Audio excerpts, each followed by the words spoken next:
la crucifixión y la victoria sobre la muerte. La crucifixión de Cristo es el momento en el que su obra alcanza la cima más alta. Es la cumbre de la misión que el Padre le encomendó para llevar a cabo en este mundo. Pero, ¿qué sucedió en realidad en esa cruz? La semana anterior comentamos que nadie de los que estuvieron presentes en aquella oscura hora, en aquel momento en que Jesús se encontraba en el punto más bajo de su humillación, comprendían que lo que estaban contemplando era una obra de trascendencia celestial. En realidad, lo que se estaba llevando a cabo era una expiación en la que el Cordero sacrificado era el mismo Jesús. En esos momentos eran muchos los puntos de vista respecto a ese suceso. Para Caifás era de gran importancia, porque de esta manera mantenía a los romanos lejos del Sanedrín y aseguraba su posición privilegiada.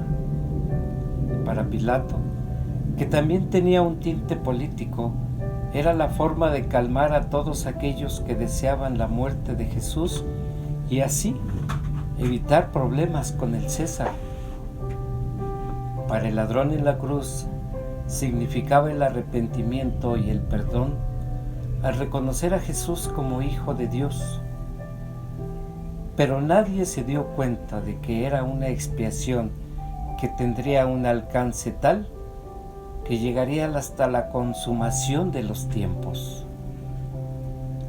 En el libro de Romanos capítulo 3, versículos 21 al 25 dice: Pero ahora, aparte de la ley, se ha manifestado la justicia de Dios, testificada por la ley y los profetas, la justicia de Dios por medio de la fe en Jesucristo, para todos los que creen en Él. Porque no hay diferencia, por cuanto todos pecaron y están destituidos de la gloria de Dios, siendo justificados gratuitamente por su gracia, mediante la redención que es en Cristo Jesús, a quien Dios puso como propiciación por medio de la fe en su sangre. ¿A qué se refiere Pablo cuando dice que Dios puso a Cristo como propiciación?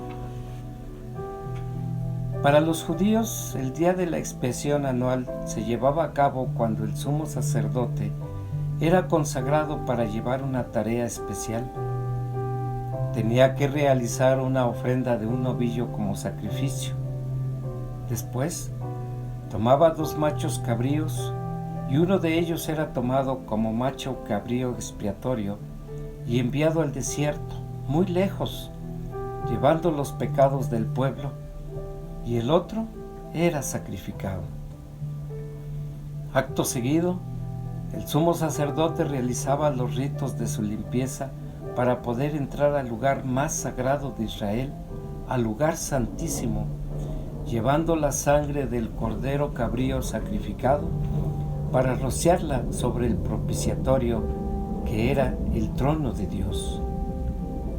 De esta manera, Dios perdonaba a su pueblo unilateralmente de sus pecados.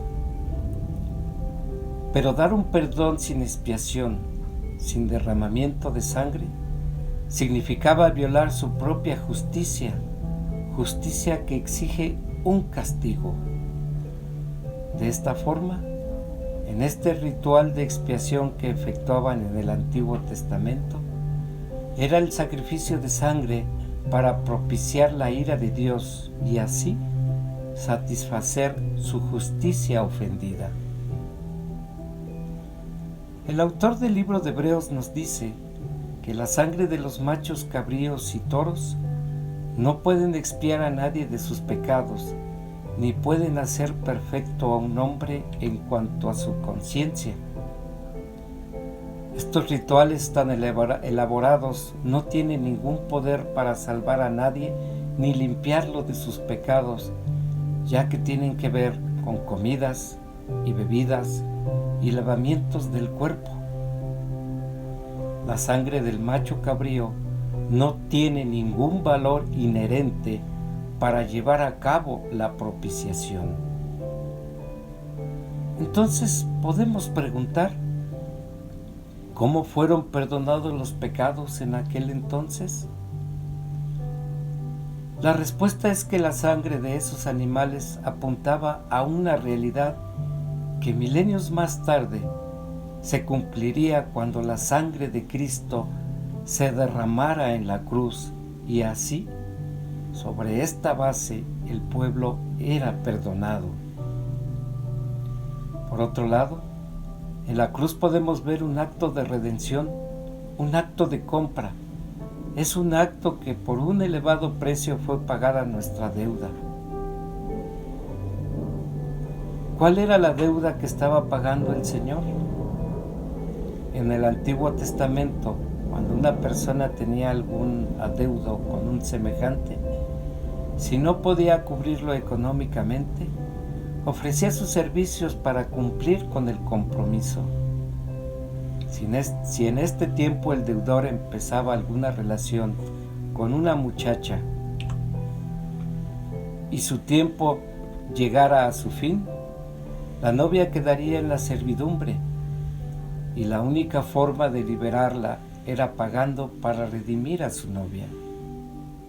Entonces, Jesús pagó por su novia, pagó por su iglesia la deuda que tenía para con el Padre. Pagó para liberarla de las garras de este mundo, de las garras de la carne y del mismo diablo. Ahora pertenecemos doblemente a Dios porque nos creó y nos compró. El momento más terrible de este acto de redención fue el haber sufrido el desamparo de su Padre. Después de haber padecido la soledad más profunda en medio de una oscuridad espiritual insondable, por el hecho de que Dios le dio la espalda porque sus ojos infinitamente santos no podían contemplar al ser humano más abominable que jamás haya existido, por haber llevado el pecado no de uno, sino de millones, de todos aquellos que apartó desde la eternidad. Y así concluyó su obra redentora. Clamando a gran voz, encomendó su espíritu en las manos de su Padre. Una vez muerto, José de Arimatea, después de haber pedido su cuerpo a Pilato, lo enterró en un sepulcro nuevo, no muy lejos del Gólgota. Pero al tercer día, en el libro de Mateo, capítulo 28, 1 al 10, dice: pasado el día de reposo, al amanecer del primer día de la semana, vinieron María Magdalena y la otra María a ver al sepulcro. Y hubo un gran terremoto, porque un ángel del Señor, descendiendo del cielo y llegando, removió la piedra y se sentó sobre ella. Su aspecto era como un relámpago y su vestido blanco como la nieve. Y de miedo de él los soldados temblaron y se quedaron como muertos. Mas el ángel, respondiendo, dijo a las mujeres: no temáis vosotras, porque yo sé que buscáis a Jesús, el que fue crucificado. No está aquí, pues ha resucitado, como dijo. Venid, ved el lugar donde fue puesto el Señor, e id pronto y decid a sus discípulos que ha resucitado de los muertos, y aquí va delante de vosotros a Galilea, allí le veréis. He aquí, os lo he dicho. Entonces ellas, saliendo del sepulcro con temor y gran gozo, fueron corriendo a dar las nuevas a sus discípulos. Y mientras iban a dar las nuevas a sus discípulos, he aquí, Jesús les salió al encuentro diciendo: ¡Salve! Y ellas, acercándose, abrazaron sus pies y le adoraron. Entonces Jesús les dijo: no temáis, id, dad las nuevas a mis hermanos, para que vayan a Galilea, y allí me verán. De este acontecimiento portentoso narrado en estos versículos, y del cual los guardas quedaron como muertos al ver el ángel con aspecto de relámpago y vestiduras blancas como la nieve, fueron los primeros testigos de que Jesús había resucitado. Después, Él apareció a las mujeres cuando iban de regreso a avisar a sus discípulos. Luego apareció a ellos cuando se presentó en el lugar donde estaban ocultos, y después a más de 500 personas. Todos estos dieron testimonio de que el Señor realmente había resucitado. ¿Qué sucedió con su cuerpo en la resurrección? A pesar de que el Señor ya había resucitado al hijo de la viuda de Naín, a la hija de Jairo, a Lázaro y otros más, Él es la primicia de aquellos que participarán de la resurrección. Pero, ¿por qué es el primero si ya había resucitado a otros antes que Él? Tenemos que tener en cuenta que aunque los otros volvieron a la vida en sus mismos cuerpos, murieron nuevamente. En cambio Jesús, que también resucitó en su mismo cuerpo, experimentó un cambio drástico. Su cuerpo fue transformado, su cuerpo fue glorificado. Así que, con su resurrección, podemos tener la plena certeza de que al final de los tiempos seremos resucitados por Él para morar en el reino de los cielos. El mensaje constante que encontramos en la Biblia siempre ha sido la esperanza de la resurrección. Un mensaje que nos enseña que la muerte no es el final para todos los que esperamos en Dios. La muerte no significa el fin de nuestra vida, sino el principio de un futuro glorioso en la eternidad, un hermoso futuro al lado de nuestro Salvador.